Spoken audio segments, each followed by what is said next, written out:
여러분, 햄버거 세트 하나 먹는데 3만 원, 4만 원을 내야 한다면 믿으시겠습니까? 지금 미국에서는 이게 현실입니다. 단순히 음식값만 비싼 게 아닙니다. 키오스크에서 물 한 병을 사도 화면에는 15%, 20%, 아니 30%의 팁을 요구하는 창이 뜹니다. 이른바 팁플레이션에 지친 미국인들은 이제 더 이상 식당에 가지 않습니다. 수십 년 역사를 자랑하던 미국의 거대 프랜차이즈들이 줄줄이 파산 신청을 하고 문을 닫는 그야말로 미국 외식업의 붕괴가 시작된 것입니다. 그런데 이 절망적인 상황 속에서 유독 줄이 끊이지 않는 곳이 있습니다. 현지 언론들이 구세주라고 부르며 주목하는 이곳, 바로 한국의 컵밥과 K분식 매장들입니다. 도대체 미국인들은 왜 햄버거를 버리고 한국 음식에 열광하는 걸까요? 단순히 맛 때문일까요? 아닙니다. 여기에는 미국 경제의 허점을 찌른 한국만의 치밀한 생존 전략이 숨어 있습니다. 오늘 그 충격적인 반전 스토리를 아주 깊이 있게 파헤쳐 드립니다. 먼저 지금 미국 외식 시장이 얼마나 심각한 상황인지 팩트부터 체크해 보겠습니다. 현재 미국의 외식 물가는 그야말로 미쳤다는 표현이 부족할 정도입니다. 과거 서민들의 대표적인 한 끼였던 맥도날드의 빅맥 세트가 일부 지역에서는 18달러, 우리 돈으로 약 24,000원을 넘어서는 기현상이 벌어지고 있습니다. 파이브가이즈 같은 조금 더 고급진 버거, 체인점에 가서 버거와 감자튀김, 음료를 시키면 1인당 3만 원이 훌쩍 넘습니다. 하지만 진짜 문제는 음식 가격 뒤에 숨어있는 팁입니다. 팬데믹 이후 미국에서는 고용주가 직원들의 임금 인상분을 소비자에게 전가하는 기형적인 팁 문화가 자리 잡았습니다.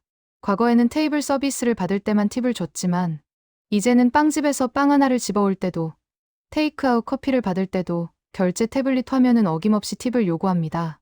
18%, 20%, 25%.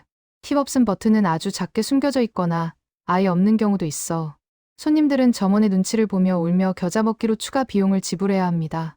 이를 두고 미국 현지에서는 팁플레이션 디플레이션 또는 팁 피로 감퇴, 패티기라는 신조어까지 생겨났습니다.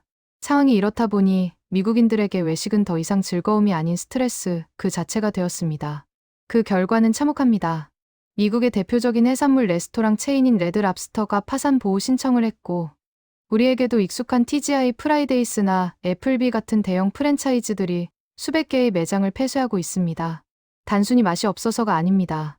4인 가족이 주말에 패밀리 레스토랑에서 식사 한번 하려면 팁을 포함해 20만 원 가까이 깨지는 상황을 더 이상 중산층이 감당할 수 없게 된 것입니다.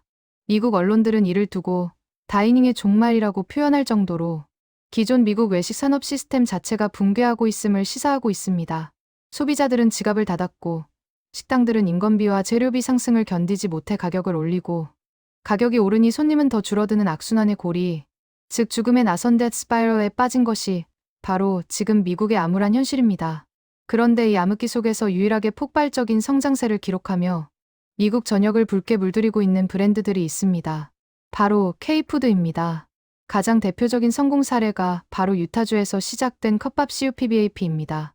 컵밥은 밥과 당면, 야채, 그리고 고기를 한 컵에 담아주는 한국 노량진, 수험생들의 소울푸드에서 시작된 아주 단순한 메뉴입니다. 하지만 이 단순한 컵밥이 미국인들에게는 혁명으로 다가왔습니다.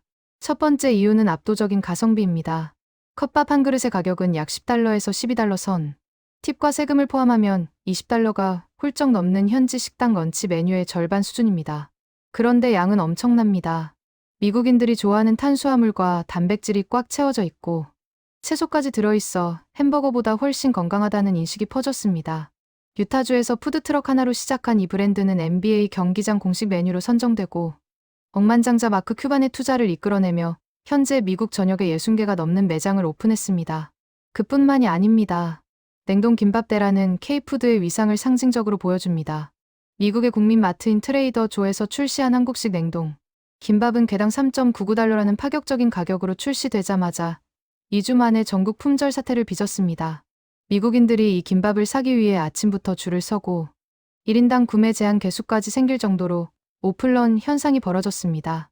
전자레인지에 데우기만 하면 5,000원도 안 되는 돈으로 건강한 한 끼를 해결할 수 있다는 점이 고물가에 시달리는 미국인들의 취향을 완벽하게 저격한 것입니다. 또한 코리안 핫도그라 불리는 명랑 핫도그, 스타일의 쌀 핫도그 매장 앞에는 현지인들이 긴 줄을 서서 치즈가 쭉 늘어나는 장면을 틱톡에 올리는 것이 유행처럼 번졌습니다. 기존의 짜고 퍽퍽한 미국식 핫도그와 달리 바삭한 튀김옷과 쫄깃한 치즈, 달콤한 설탕과 소스에 좋아하는 미국인들에게 전에 없던 미식 경험을 선사했습니다.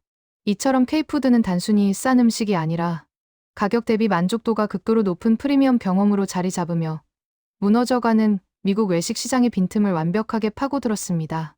미국인들에게 한국 음식은 이제 가끔 먹는 이국적인 음식이 아니라 매일 먹을 수 있는 합리적인 대안이 된 것입니다.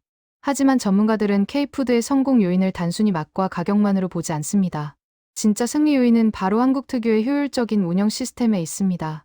미국 경제 전문지 포브스는 미국 식당들이 한국의 패스트 캐주얼 모델을 배워야 한다고 지적했습니다. 이게 무슨 뜻일까요? 기존 미국 식당은 서버가 주문을 받고 음식을 나르고 중간에 음료를 리필해주고 계산서를 가져다주는 복잡한 서비스 과정을 거칩니다.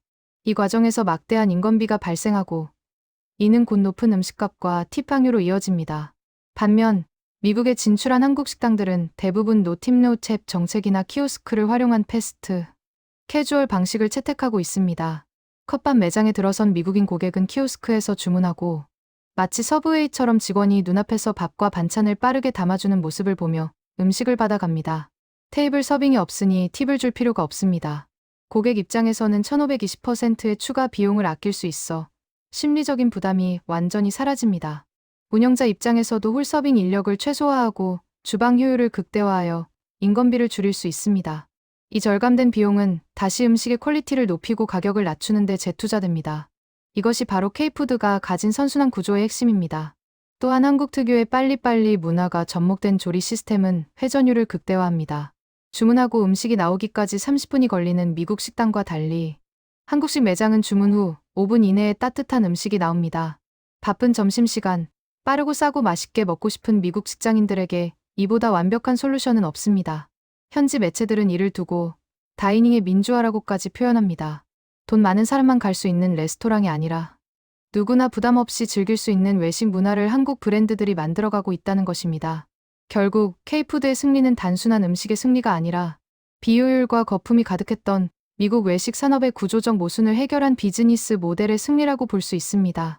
팀 문화에 대한 반감, 고물가에 대한 피로감, 건강에 대한 니즈까지 이 모든 박자가 맞아떨어지며 K푸드는 미국 외식 시장의 새로운 표준 스탠더드로 자리 잡고 있는 것입니다.